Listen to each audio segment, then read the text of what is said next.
সবকিছুর যারা অগ্রদূত আমাদের ছাত্র দলের বিভিন্ন পর্যায়ে নেতা কর্মীরা। আজকের এই অনুষ্ঠানটা একটু ব্যতিক্রমধর্মী অনুষ্ঠান।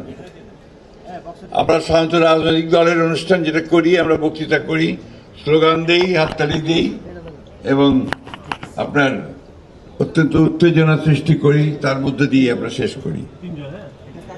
আজকের এই অনুষ্ঠানটি যে শুরু হচ্ছে, এটি আমাদের ভারপ্রাপ্ত চেয়ারম্যান জনাব তারেক রহমান সাহেবের তার নিজস্ব চিন্তা ভাবনা থেকে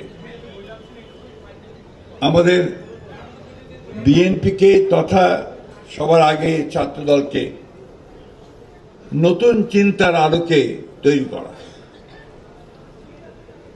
এটা একটা সৃজনশীল চিন্তা এবং একটা কথা আমাদের সবসময় মনে রাখতে হবে যে 24শে জুলাই গোটা বাংলাদেশের মানুষের মন মানসিকতা, সেই সঙ্গে তরুণ সমাজের মন মানসিকতার অনেক পরিবর্তন এনে দিয়েছে। এখন সবাই পরিবর্তন চায়, পরিবর্তন সর্বক্ষেত্রে চায়, রাষ্ট্রের পরিচালনার ক্ষেত্রে চায়, আমাদের চিন্তা ভাবনার মধ্যে চায় আমরা একটা নতুন বাংলাদেশ দেখতে চাই।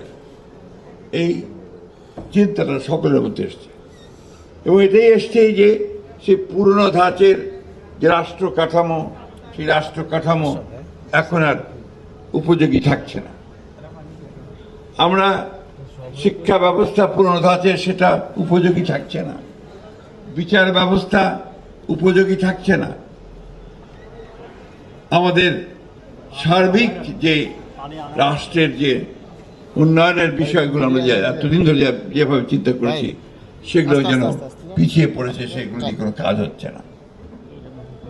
ফ্যাসিস্ট আওয়ামী লীগ সরকার এই 15 বছরে দুঃশাসনের মধ্য দিয়ে এই কাজটা করে গেছে, বাংলাদেশের সমস্ত প্রতিষ্ঠানগুলোকে ধ্বংস করে দিয়ে গেছে।